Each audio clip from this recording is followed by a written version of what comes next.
The fact that Jordan Peterson cleaned the clock of the church in reaching young men should be embarrassing to the church. For the first time in the 400-year history of America, official elite culture now views Christianity negatively, or certainly skeptically. Donald Trump, as a viable presidential candidate, is only possible in the negative world. Hello, everybody. Welcome back to the Bridgehead. Today, we're going to be talking to Aaron Renn, the author of a fantastic new book called Life in Negative World, Confronting Challenges in an Anti-Christian Culture.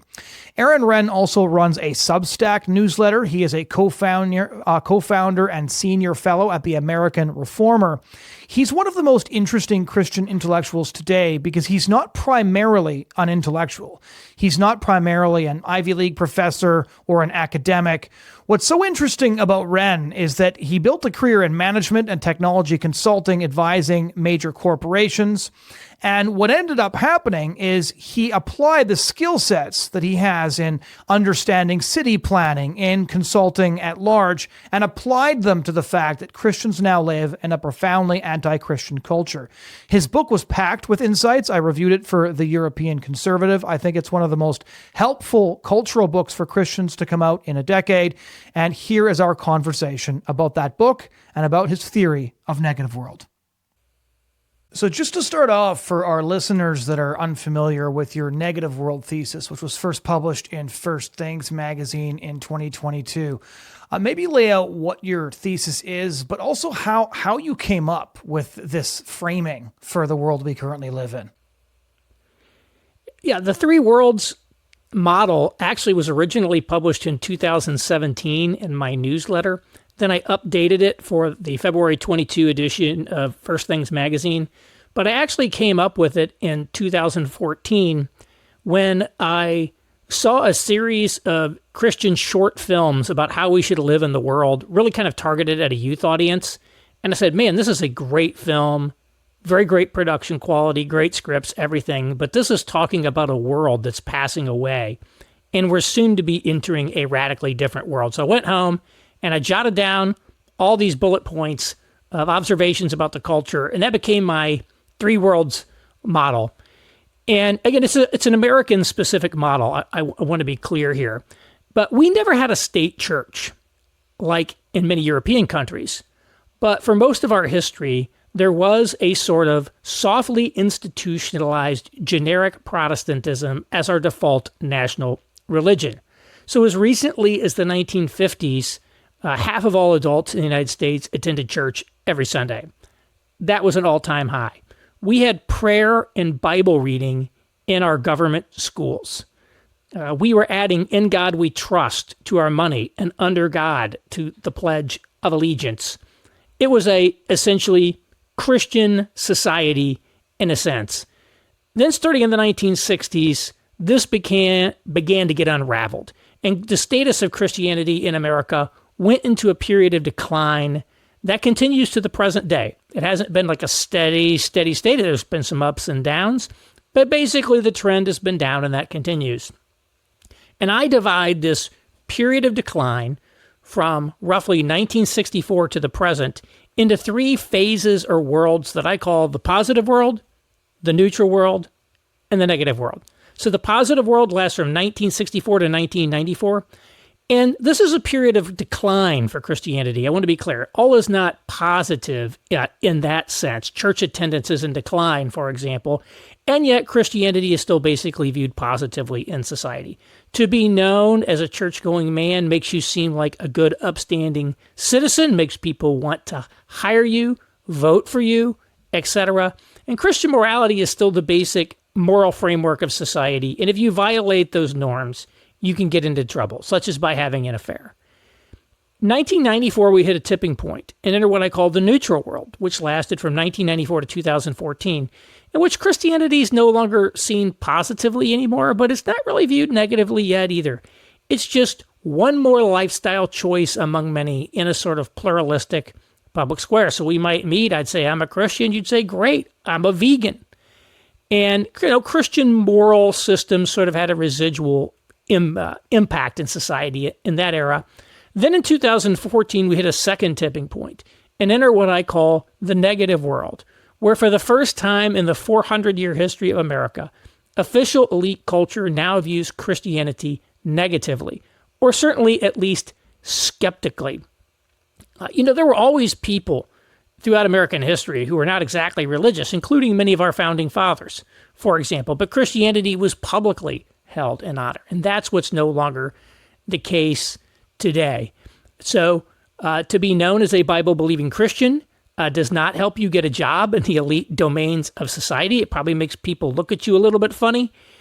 Christian morality is expressly repudiated, and in many ways is now viewed as the leading threat to the new public moral order. I think a lot of these articles that are constantly being written in books, many books about Christian nationalism, fall into this category. I think Christian nationalism today, in a sense, plays the same function that terms like Islamofascism would have played in the 2000s. It's identifying a particularized enemy of America in that sense. And so this shift, especially the shift into the negative world, has really caught American evangelicals, of course, other Christians, flat-footed a little bit as the cultural ground has really shifted under their feet.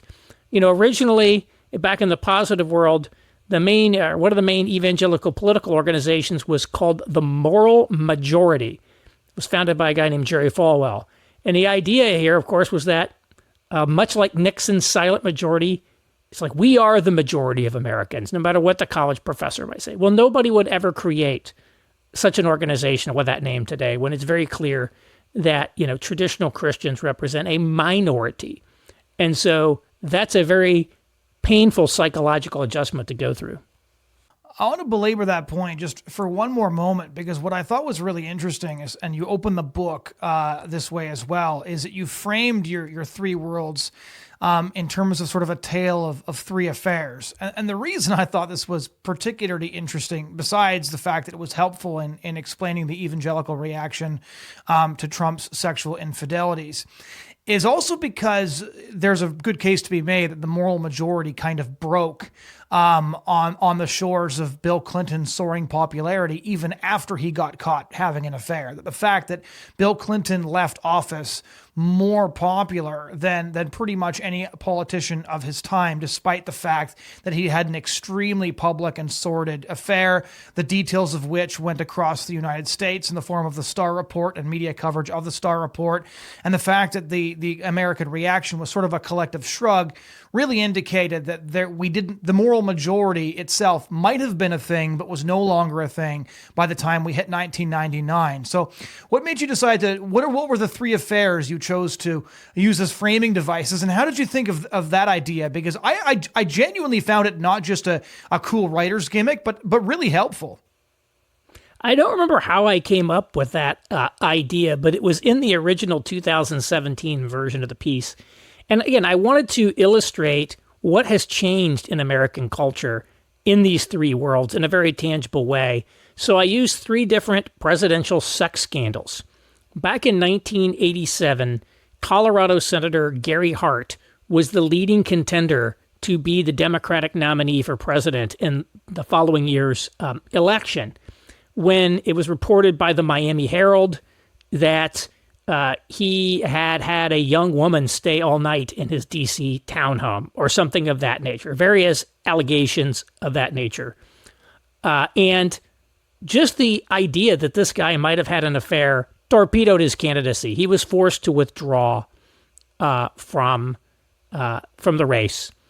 And, it goes to show you the old model was still in effect. If you have an affair, you've in a sense disqualified yourself from holding certain positions in society.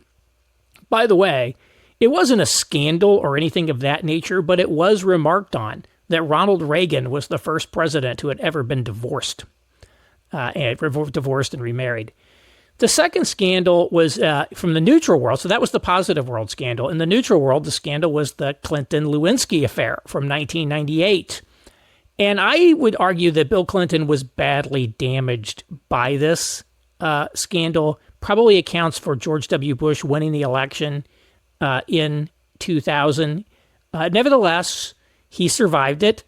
It didn't destroy his popularity completely.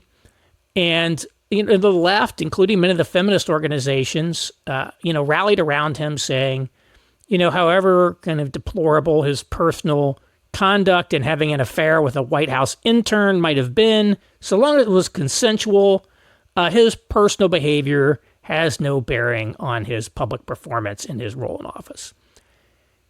The Negative World scandal is from October 2016, when NBC News releases this tape that they have been sitting on for months. They've had this tape for months of Donald Trump on the set of the TV show Access Hollywood making crude comments about women. And they think, we're going to drop this on him. It's going to be the proverbial October surprise. It's going to sink his candidacy. And in retrospect, that was a 48-hour blip of a scandal.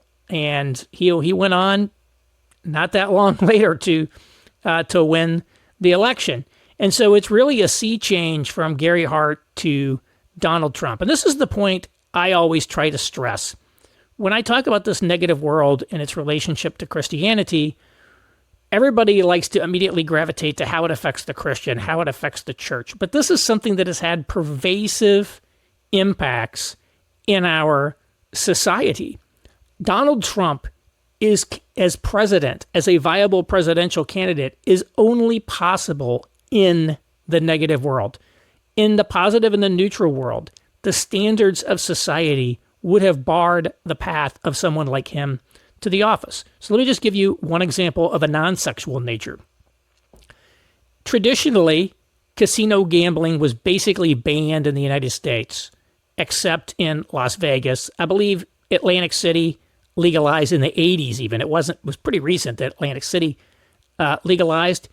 Gambling was frowned on morally and was viewed as the province of the mafia. I mean, if you were involved in the casino business, as we see in like movies like The Godfather, you were basically viewed as mobbed up. And so, yeah, you would go to your local mob bookie to make bets because it wasn't legal. Or maybe you'd go to Vegas where you'd gamble in a mobbed up casino, but it was a shady business. Now, casino gambling is a fully, if sports betting on your phone, a fully legitimate, mainstream, legal, socially approved of, thing you can do. The major sports leagues in the United States are actually partners in the gambling business today. So gambling has completely lost the stigma that it had. And this is relevant to Trump because Donald Trump was a casino owner. Donald Trump owned casinos in Atlantic City. And the idea that a guy who owned casinos, and when that was viewed as a sort of mobbed up industry, of course, he always said a difference of me. I was clean. I wasn't involved in the mob. So I'm not saying he was, but a casino owner would never have been elected president. So he talked a good game of running for president, but he never actually did it. I mean, he sort of did this Reform Party thing, I think in 2012 to help sink Buchanan, but it wasn't serious. But I think what happened in 2015 is he recognized something for the very first time. American culture has changed, and now my path to the White House is there in a way it was not before. And he came down that escalator and he won. And so I think there's a great irony that all of the people who tore down the old moral standards in the name of this liberationist ideal, it is they who made it possible for someone like Donald Trump to become president. It wasn't conservative Christians who paved the way for Trump. It was they who changed the standards of society to the point where I think evangelical and Christian voters woke up and realized, as you said, after Bill Clinton, the old standards no longer apply in public morality. So even though someone such as myself does not support legalized gambling, there's no prospect of my policy coming to pass because I represent a minority position. And so therefore, I can't be voting for people based on their position on casino gambling or pot legalization or anything else, because that's now the norm in society. And so all of these people, who demand, you Christians need to be voting against Trump because he's this horrible person according to your own standards. which of course we totally reject and repudiate, but you should hold to those to get rid of this guy we don't like. I think there's so many ironies here. No, so there's a couple of things there when you look at Donald Trump's election. One of the things that I think that made it difficult for us to see that we were a neutral world and then shifting into negative world. So neutral world, just to remind the viewers, neutral world is when being Christian was sort of neutral. It wasn't a positive or a negative. Is that in 2004, you have George W. Bush running on a constitutional amendment to ban same-sex marriage. In 2008, you have California voting to overturn same-sex marriage that's already been implemented there. Not a single traditional marriage question had lost at the ballot box. And it seemed to me at the time, I remember talking about this with friends after elections, like perhaps all of sort of the moral worrying is a bit over the top, because when Americans are asked to speak directly to these issues, they speak with one voice. And this was just evidence that there was a massive sort of cleavage between what Hollywood says, what the Democratic Party says, and what the American people clearly articulate that they want when they're given the opportunity to vote on these things. And it struck me that if you look at, so George W. Bush ran as a pro-life president. We don't know what he would have been like as a domestic president, of course, because he turned into the war on terror president, but ran against same-sex marriage. In his memoir, Decision Points, he's got a whole section on why he's pro-life, why he's anti-abortion, in which he describes seeing his miscarried sibling in a jar where his mother had placed the sibling so that his father, the first President Bush, could see him later. And then if Roe v. Wade is overturned and the retired President George W. Bush doesn't release a statement, doesn't say a thing, the Republican president, the former Republican president, Donald J. Trump, when Joe Biden passes a law enshrining same-sex marriage into federal statute, Trump throws a party at Mar-a-Lago to celebrate what he calls the gains of our movement. And there's not a peep from the religious right that Donald J. Trump just referred to the LGBT movement as our movement. And that similar sorts of hedonism play out in Mar-a-Lago, as we saw critiqued on Trans Visibility Day at the White House, right? You know, you've got the same sort of things that are playing out. And so what I'm interested in kind of pinpointing, and the reason I'm interested in pinpointing this is because America is a negative world, but the entire Western world is now a negative world. America just got there later for a variety of reasons. What do you think was the tipping point transition from neutral world into negative world? Like 2014, obviously, is when the transgender movement really gains a lot of strength. There's that 2014 Time magazine cover, The Transgender Tipping Point, with Laverne Cox on the cover. 2014 is really when gender ideology starts to surface in mainstream consciousness. What made you pick 2014, and what, in your view, would have been the tipping point transition from one world into the next? Yes, I don't take a position on like what caused what necessarily. I'm not one of these, where did it all go wrong, or, you know, these things. There are obviously tipping points and transitions in history. I think one of the most critical points was actually 1989, the fall of the Berlin Wall, the collapse of the Soviet Union. Because, you know, when you go back, why was America adding "In God We Trust" to its money in the 50s? Because of the Cold War. You know, we were in a existential global struggle, full spectrum struggle against communism in the form of the Soviet Union.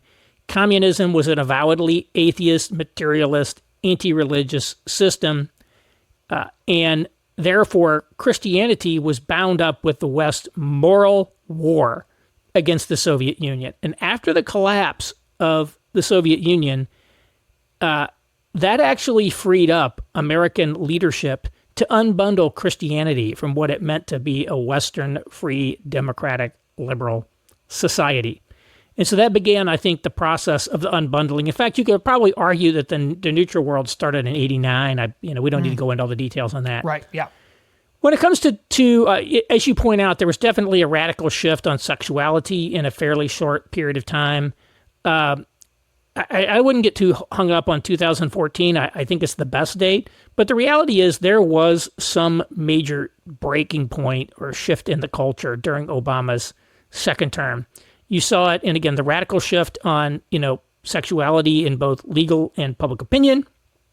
You see it in the rise of the so-called Great Awakening on race, which left-wing pundit Matthew Iglesias said started in 2014. You could say it maybe started with a Trayvon Martin killing in 2012, but 2014 was a major tipping point in which this obsession with sort of race issues and these things started going on. Again, I think it was Jonathan Haidt, the American college professor who's written a lot about social media. He said 2013 is when things really started going crazy on American campuses. So there's a lot going on there. One thing I think maybe there, again, this is somewhat speculative, the George W. Bush administration was a colossal failure, basically on every front. Particularly with the Iraq War, and he had this moment post 9/11 where there was just incredible unity in the nation that could have been used for many things, and it was squandered, and it was incompetent, and he wasn't great on domestic policy either. Let's be honest. And this kind of specter of the Bush administration had been hanging over the Republican Party for a long time. Think back to the 2016 election. It was considered unbelievably controversial that Donald Trump called the Iraq War a mistake. I mean, you could not be a Republican in good standing and call the Iraq War a mistake until Donald Trump said it and got away from it. But I think exhaustion with the Bush administration and sort of the fact that, Republicans were a little bit out of ideas, for the world, with some exceptions like the Reformicon movement. But there was sort of, I think, in essence, I think the conservative movement a little bit exhausted itself. The religious right kind of exhausted itself in some ways. And there had been underneath the culture a steady erosion of sort of public support for this. And so I think it was very easy for, say, corporate executives who may have been traditional, what we call country club Republicans or Chamber of Commerce Republicans, to say, I'm just going to vote for the Democratic guy. I'm going to vote for the Democrat because, all those people are, I would call them moderate social liberals. They like the free market, low taxes. The neoliberal left is going to give them that. It's going to give them free trade. It's going to give them the immigration that they want. They kind of like diversity, and they're not too, they think some of this, more extreme expressions they think are okay, but like they're basically okay with the stuff in moderate forms, and they see, and so I think there was sort of a collapse in the second Obama term, sort of a collapse of conservative opposition to the left at the institutional and elite levels in society. It may be somewhat fallout from the Bush administration. And then, of course, the Romney loss. I mean, Romney, in a sense, there's a focus on electability. It's like, well, Republicans nominated Mr. Electability. He just didn't get elected. He lost. Yeah, Romney looked like if you asked AI to spit out a Republican, that's what AI would give you. I mean, he is the embodiment of everything that the Never Trump Republicans would say that they want. And he lost decisively at the ballot box. And so I don't think that much of the Republican world has fully digested the implications of that. So I think with Romney's loss, Obama's in his second term, doesn't have to worry about getting reelected. He's freer to do different things. I think, it's kind of, some of the stuff's all kind of playing in there. And, the right has been in disarray. I mean, Donald Trump's candidacy, again, is an example of the negative world. I don't know what the future of the Republican Party holds, but clearly it's not unhealthy, which you might call, conservatism, Republican Party, however you want to define it in the U.S., is not in a healthy state. And, what the future looks like there, who knows? Of course, again, not saying that the Democrats, are like rocking and rolling. They got a lot of problems there. They got a lot of problems. And the best thing that the best thing the Republicans have going is the Democrats' problems and their far left base. But again, I mean, if you look, your talk about public opinion and sexuality, I mean, I think if you look at the track record, these left-wing activists have an extraordinarily successful track record of getting their way ultimately in society. which is, why I would tell people, don't be so quick to write off these pro-Hamas people. You could make the same point that they're extreme, that they're not supported by anyone who's sane. And again, time and time again, we've seen these vanguard movements. They often fizzle out, but the ball is advanced down the field. And then the next one comes along and the ball keeps getting advanced. And the next thing you know, 30 years from now, we wake up and, the landscape is completely different. So I certainly wouldn't take it for granted that they're destined to lose, even if, I might say, wow, I can't imagine anything dumber and than being pro-Hamas. So if you look at the chaos that you just described on the conservative right, which I think is a good characterization because we simply don't know what it means to be conservative anymore, what it means to be right-wing. As you noted, like Trump changed entire positions and long-standing dogma with just a couple of sentences, just sort of shattered what turned out to be very fragile positions. And what's interesting about the negative world thesis is that there are enormous implications for the world's reigning superpower for the moment, becoming anti-Christian, as your book indicates. Negative world is the United States of America is now anti-Christian. That is what the culture looks like. And this, I think, is contributing enormously to a sense of disenfranchisement, of confusion, and of chaos on the right. Because what do you do if you're an American Christian who has grown up all of your life with the "In God We Trust" slogans of this ideal of America as a Christian nation, of America at war with the evil empire, and then to realize that the elites of the America for which you have felt deep patriotism your entire life is now, provoking the Vatican with pride flags, flying trans flags in countries overseas, is sending enormous amounts of taxpayer dollars for abortion overseas, to push LGBT policies on countries that don't want them. They're pushing Japan into accepting LGBT policies. The Biden administration funded drag shows in Ecuador, as if that was a good use of money.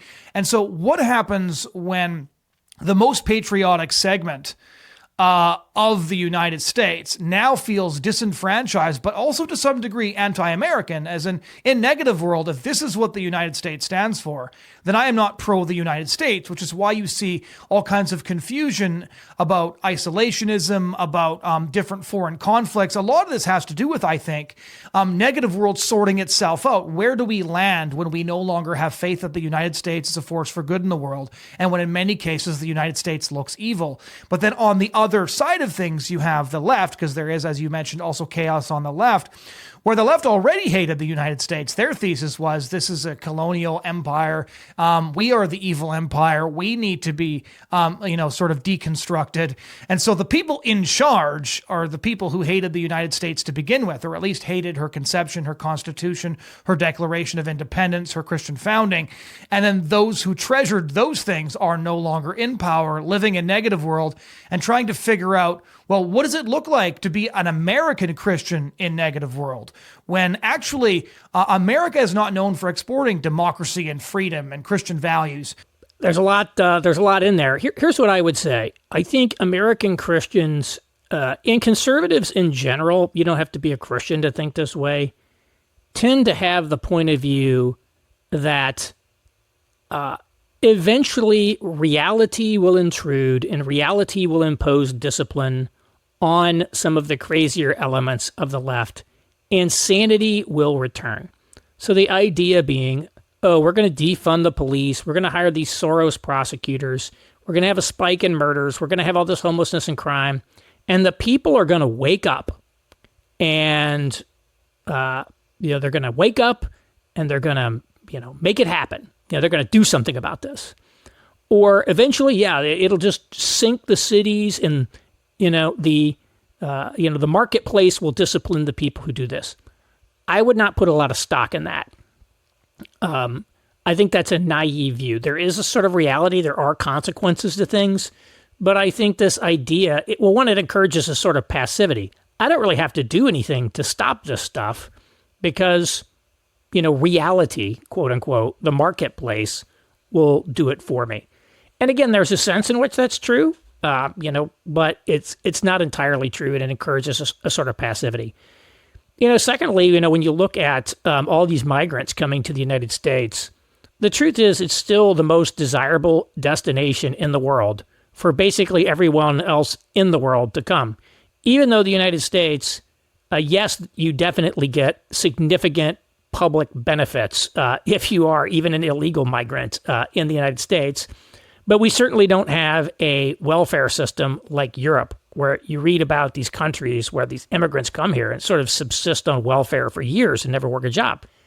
You actually have to work in America at some point. You can't just sit around and collect benefits. So even if you're getting subsidized in America, which the majority of these immigrants are, it's certainly done in the context of productive labor. You have a low wage job and maybe you're consuming more government spending than you produce in terms of taxation, but you are actually working. So it's not like we have this army of freeloaders coming here, and they're still very attracted by America. And so it tells you there's still something very, very attractive about this country. I don't think the rest of the world thinks that America is some degenerate great Satan. They all want to come here, and that's telling us something important. It's also the case that there are external factors as well, far beyond, American conservative Christians as an actor. Geopolitically, what's happening in Ukraine, what's happening with China and these, rival blocs and different things. Geopolitics can intrude. And I think there really is a sense among many American elites today that, wow, they wouldn't phrase it as aggressively as I'm going to say it, but I'm going to basically say they ran the country into the ground over the last 30 years. And now we realize, we can't produce artillery shells. We're totally dependent on China for our defense supply chain. We can't manufacture chips. And what if they take over Taiwan? So I think a lot of people, wait a minute, we can't build houses in California anymore. We can't we can't connect all this green electricity to the grid. So I think on the elites, there's definitely been a thing that this is no longer just a game that they're playing with the Republicans, but like, holy cow, we got some challenges here. And I think it's interesting that what we've seen, for example, is actually a lot of people have essentially adopted the Trumpist positions on a number of things, even as they denounce Trump. The Trump position on China was considered so radical. I mean, again, it was, how could this horrible person, call for like decoupling from China? Well, that is now the consensus position. It's like, I remember when Trump put those tariffs on China. It's like, tariffs are always just hurt the American consumer. They're the whole Econ 101 lecture. Well, what did Biden do? He raised the tariffs. He didn't get rid of the tariffs. We had CHIPS Act, which is industrial policy designed to bring manufacturing of microchips back on shore. This Inflation Reduction Act, which green subsidies to green energy automobiles, it's industrial policy. So we've taken a more confrontational approach towards China. We're engaging in industrial policy. So there are certain aspects of Trumpism that have been accepted and are now moving in that direction. So that's a lot of like context there. And I'd say it is challenging for the American Christian, who again are used to thinking themselves as being the majority, as being the mainstream, to now find themselves on the outs. And I'm very struck by Rod Dreher's discussions of the young French Catholics that he meets. These young Catholics in these European countries who are very traditionalist. Of course, they're a very small minority. They're under no illusions that, that Catholicism is about to have a great awakening in France or something, but they're optimistic, they're positive, they're building, they're like, we're here, we're building lives. And I think what'll happen is generational turnover, right? When the old boomer mentalities, and again, Gen X people like me who remember the 80s, when we're gone, and I think Gen Z, and I already see this, Generation Z in America in general, has a completely different mindset towards the country than older generations. And let me make this analogy. Starting in the 1960s, basically, maybe even in the 50s, American cities started to go into decline. There was white flight, suburbanization, deindustrialization. There was the urban crisis. There was the riots. There was, building abandonment. New York City in the 70s, of course, being sort of a picture of this. And there developed, I think, this narrative of loss among people who remember the good old days and who lived through all this decline, and whose mother used to take them to the department store for tea on special occasions, and now the department store is closed and you don't do that anymore. And the old neighborhood is in ruins and all that. And then when you get into the 90s and especially into the 2000s, cities start to come back and you get the millennial generation. And the millennials never knew the old glory days of the cities. All they knew was cities were on the way up. Their experience was sort of starting at the bottom and riding the elevator up. And therefore, they have a completely different relationship to cities in America than older generations whose culturally formative years were during periods of decline. And so I make that analogy to generational turnover among Christians in America. The boomers, the Gen X, they are formed like, I remember the 80s, like how awesome things were in the 80s. And probably there were a lot that wasn't so awesome in the 80s, right? I didn't have air conditioning in the 1980s when I was growing up. I don't want to get rid of air conditioning, okay? But, there's this narrative of loss. Whereas I think with Gen Z people, first off, they never knew a prosperous America. They've never known sort of the prosperous America that we had. They never knew, the Christian America. They've basically been formed entirely in a negative world. It's always been a negative world. So like for them, it's just like no big deal. This is the norm. And in fact, I keep running into these guys who are super optimistic about the future. I think, Gen Z gets such a bad rap as being mentally ill and all this stuff, and they got a lot of issues. But the best of Gen Z is the best we've ever had. I think these young, maybe late millennial, Generation Z Christians are going to have that same enthusiasm and positivity that those French Catholics Rod Dreher is always talking about have. They're going to have a completely different mentality. Okay, great. We lived through the collapse. We're now kind of in this negative world, but that's the only thing we've ever known. So now we can start building. And so I think that's the hopeful attitude. And they're not psychologically formed by a majoritarian mindset. And that is really, I think, a very important point for generations. So I think it'll take generational turnover, I think, for the adjustment to happen. New generations of leaders, et cetera. Again, I'm quite sure where the millennials fit into it, but that's how I'm looking at it.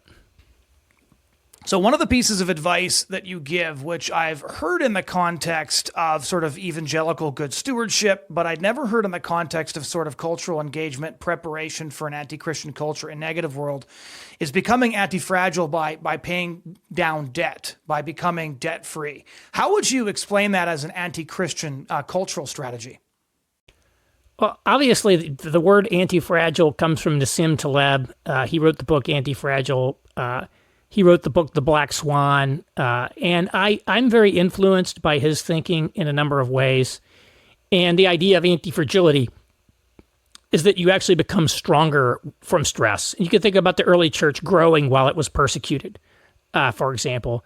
I don't know that antifragility per se is something everyone can aspire to have in life, but the idea of being more resilient in the face of stresses, in the face of things not going well, is something I think we ought to be consciously thinking about in every dimension of our lives. And now I always say, and I'll stress it again, I do not believe the American church is facing persecution in the sense that the Chinese church is facing persecution, or North Korea or Nigeria, or even sectarian violence in places like India. We don't live in that environment, but we do face subtle social pressures and economic pressures, to conform to certain ways of thinking. And even if, in certain actions. And so when you're in this environment, when, you could be subjected to those pressures, then I think the idea is think about how am I structuring my life to be pressure resistant and to have integrity in the sense of structural integrity when the pressures of the negative world bear down on me or bear down on my church, my institutions, etc. And certainly, for example, if you have a lot of debt and you're living a lifestyle, fully aligned, taking up all your money, then, you can't really afford to take stands that might cost you your job, for example. Whereas if you're, living, let's say, a two-income family, you really live on one income, you're saving the rest, you have savings, you don't have any debts, you can afford to be a little more bold in what you do. And, I mentioned in the book this movement in the United States was basically a secular millennial movement called Financial Independence, Retire Early. The idea is to kind of live like a monk, save all your money, and then by like age 35, 40, you're retired. Well, I don't hold that up as an ideal. And, I have a mortgage. I'm not debt-free. I'm not totally opposed to debt by any means. But this idea of thinking about your financial profile and what that allows you to do, because if you're able to get into a situation where you have a certain amount of financial independence, then you are anti-fragile. Then you can swing the bat and say, maybe I'll become a little more, I'll start a business. I'll, take a more confrontational political stand. I'll start this ministry to the homeless or something because I don't need to make any money, so I can do it. It's freeing on a lot of things, but just thinking intentionally about all the major decisions of life in light of, oh, we're in the negative world, so how will this affect me? What professions should I go into? Just interviewed for my podcast a physician in Canada who wrote a book about Christianity and physician-assisted death. And in Canada, if you are a doctor, you cannot refuse to refer someone to medically assisted suicide. So what do how is your conscience align with the requirements to be in certain industries? Where should you live? Do you want to live in a high-cost, super secular jurisdiction like San Francisco? For many people, the answer is going to be yes, because they have, the conscience, the financials, the skills, whatever to deal with. For other people, are going to say, no. You might think about, am I part of like a real solid community that's going to have my back and where we're going to be able to reinforce, a way of life that we want to live? Because you can't assume everybody else is living that way of life. So there's a lot of things I think that have to be, intentional about where you live and what you do. And so, I've tried to take some of that in my own life. I moved from New York City to Indiana, where my wife and I are from. And then we, moved to the suburbs. So, I'm in a red state, in sort of a red jurisdiction. We're close to our family. We have organic community here. This is our culture. It's lower cost than being there. So there's a lot of decisions that we made that are good for our family. These are great. I love where we live.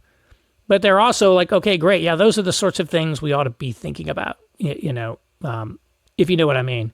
And some of this is like, for me, being sort of a public intellectual of sorts, if you want to say that, for me to, with heterodox views, I don't think my views are extreme by any means. Here in a city like Indianapolis, if I were in the downtown area, still living down there, I could get like dogpiled by the mob at any point. And if it happens now, it could still happen. But like now I don't live in a community where like everybody who would be all my neighbors would like know my name and know who I am and see me walking down the street. So it's a little bit of a different environment. And, that was definitely a consideration, after watching what happened to other people in this city who weren't even necessarily Christians. I was like, this is not a safe space to live if you have, certain views that don't align with the absolute far left. That's really interesting because a lot of the descriptions that you lay out in your book, all of the different things that communities should be doing. So, build antifragility, pay down debt, own your own spaces so people can't evict you from your space. a lot of those things I think are like really well showcased by a couple of different religious communities. You've mentioned some of them before. Two examples I think of that I have more personal experience with. One would be Moscow and Idaho, where you have the Reformed community there of the Krek denomination. Then you also have Steubenville, Ohio. I was a guest on Matt Fradd's podcast last year, and I kind of toured around with a bunch of people. And what was really interesting is that the wealthy business owners had like purchased like a workshop, and you could pay $10 a month and you had access to all these tools. You had these office buildings where there was shared office space for all these different religious people. And so the people who could pay down debt, become independently wealthy, run big businesses, created these spaces where more and more Catholics want to immigrate to that area because it is now a safe space. They're not going to get canceled. They might not own the property themselves. They may have a lot of debt, but there's others that don't. The major coffee shop there is owned by Catholics. One of the biggest businesses in town is owned by a Catholic businessman. Most of the major festivals and sort of big like street events are owned by a guy who runs one of America's largest Catholic product companies. The cigar lounge there, of course, is owned by Pints with Aquinas host Matt Fradd and his friends. Similar thing in Moscow, where they've got not only a private school, but they have a university, and a lot of the businesses are owned by church members. Right. What do you think of these community models, or did you actually extrapolate some of your advice from those community models? Yeah, I mean, a little bit. The Moscow, Idaho community is the only existing Benedict option community in the real world that I'm familiar with, apart from an Anabaptist sect or, an actual monastery. We're talking about people who live in like mainstream society, but built or, built this community. That kind of colors, how people see them. But if you actually look at some of the model that they've built out there, it is incredibly impressive, whether you agree with them or not. Steubenville is an interesting case. Steubenville is a town in Appalachian, Ohio. It's in a deeply impoverished part of the state. I have not been to Steubenville specifically, but I've spent quite a bit of time in Appalachian, Ohio. I actually did a big research paper last year on the future of Appalachia. And my understanding is it's a very run-down and depressed town. And I think the advantage of something like a Steubenville is, one, in Moscow, Idaho, is a state university town, is now very expensive to live in. So you actually have to have money to move there, which is not the case with Steubenville. It's much lower cost. Secondly, what it means is all these Catholics who are building this community here are actually working to improve the quality of the community and the thriving of the community, building these maker spaces, building these coffee shops, renovating buildings, trying to create an economy where people can have jobs. This is something that is not just parochial to the Catholic community, but is designed to overflow to the benefits of all of the people who live in that town. Now, of course, you can reach a point where it starts going the other way if housing prices go through the roof and people can't afford to live there anymore. But I think the idea of, finding a place, there's a lot of places like Steubenville that need some, TLC to help spiv them up. Move to a place that isn't as cool as Moscow, right? And say, maybe we could start renovating some buildings in our downtown. Maybe we could start opening some businesses here that are going to be good for the whole community. I think that's something that's really important. We can't lose sight. We can't ever become so internally focused that we forget about the world around us. Obviously, in the evangelical world, evangelism is really, really important, but also being a force for positive good in the community. And this is one of the things that I talk about in the book, I believe, and it's something I've stressed over and over again. There's dramatic declines in trust in authorities, in institutions. Again, in many respects, our leadership has run the country into the ground. There are huge problems around opioids. Many of these communities are in very bad shape.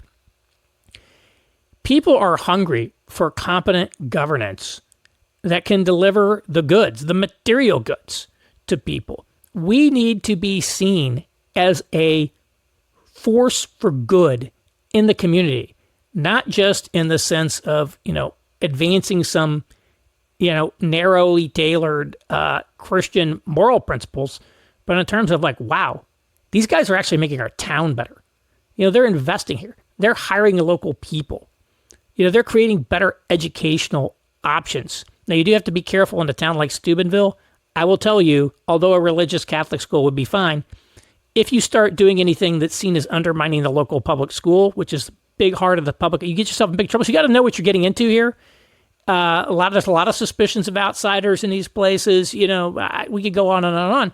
But the point is, actually, these guys are making things better. These guys are showing up, and they're volunteering at the county fair. And our county fair has been in decline. Our 4th of July parade's been in decline because the town isn't what it used to be. These guys are volunteering to do work. They're staffing our local Apple Festival. They're doing all of this stuff. They're engaged in our communities in positive ways.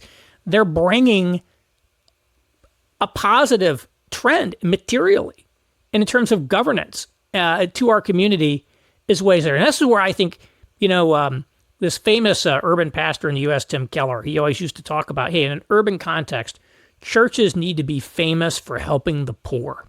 Like, we need to be famous for helping the poor. And I would probably nuance that a little bit because I do think in today's world, a lot of people in kind of the secular space think it's the government's responsibility to care for the poor, and that in a sense, civil society's playing that role is not seen as a positive thing. And there is a sense in which what it means to help the poor today is very different than what it meant, before all the social safety nets and things. It's a little complicated, but I would even open the aperture. But I like that idea as this idea, like, you got to be known for something beneficial to the community. Open the aperture and say, can we think even more? Wow, these guys opened a great coffee shop. Again, these guys have a co-working space. These guys renovated the building on Main Street. These guys are mentoring kids at the local school. All of this stuff, I think, is a very important component, because if you just go into a town like Steubenville and we're going to take it over, it's going to be hostile. And this is where Moscow, really got sideways. They're basically viewed as a hostile element by the people who live in Moscow. And, I would certainly, say, try to make friends, not enemies. And so those are the sorts of things I would think about. One of the key things you discussed that I'd like to hear your thoughts on is what made your book different than a lot of other books and a lot of other rhetoric coming from evangelical intellectuals was you talk about the fact that the church needs to change the way it talks about gender, but not in the way people would assume when you hear that sentence, because it's been really popular and really easy, quite frankly, to beat up on men because, the porn plague has kind of wreaked havoc on men in general. The church has been sort of attempting to hold to complementarianism, but, use egalitarian language, often sort of apologizing for a lot of the doctrines that seem more culturally inconvenient at the time. And one of the things that you've said consistently in your newsletters, I think I've read at least half a dozen newsletters from you on this specific subject, but you also address in your book, is that we need to be able to speak clearly to the gender issue in a way that men can relate to and can respond to. How would you explain that to listeners? Because when I started that section of your book, I kind of knew what was coming because I read your newsletter, but I think a lot of people would have found it a very unexpected take. Yeah, well, this is actually how I got started writing about Christian issues. A decade ago, I saw, wow, all these young men are turning to online influencers at the same time that, the church has continually been hand-wringing about, why men don't go to church. And if anything, that delta has only blown up since then. People like Jordan Peterson, millions of followers. Joe Rogan, probably millions of listeners. Jocko Willink, on the less reputable side, the Andrew Tates of this world. There are a ton of these guys, a ton of them. And young men are turning in droves to these people looking for life advice. And the fact that Jordan Peterson cleaned the clock of the church in reaching young men should be embarrassing to the church. But frankly, I see no evidence that they've even thought about why people are turning to Jordan Peterson instead of them. They're not reflective on it at all. Jordan Peterson's doing a tour of the U.S. right now to promote his new book that's coming out of the fall called We Who Wrestle with God. I think it's basically a book version of his Genesis and Exodus lectures. So I went to the one here in Indianapolis, sold out a 2,500 seat theater. The minimum ticket price was over $100. So you got people paying, in the hundreds of dollars, sold out auditorium to hear him essentially give a sermon on Genesis 12. I mean, people are paying him to give sermons to them. And so I really, the big problem I just say is like, we are not answering the questions that people are talking about. In American evangelicalism, the gender focus is extraordinarily narrow. It's like, can women be ordained as pastors? Or, is the husband the head of the home? Well, I look at it this way. If you're not married, which increasing numbers of people aren't, who cares who the head of the household is? It's of no relevance to you. There's a whole dimensions of life around, dating markets being totally dysfunctional. And we're just not speaking into that. And so I think we need to take a step back and, think about things, anthropologically, sociologically, as well as biblically, in terms of how to navigate this world successfully as men and women, how to live as men and women in this world. And again, I don't think it's necessarily the pastoral problem to solve entirely. That's been one of the weaknesses of evangelicalism is we've relied on pastors for everything. When in fact, Jordan Peterson is a psychologist, who taught at Harvard and University of Toronto.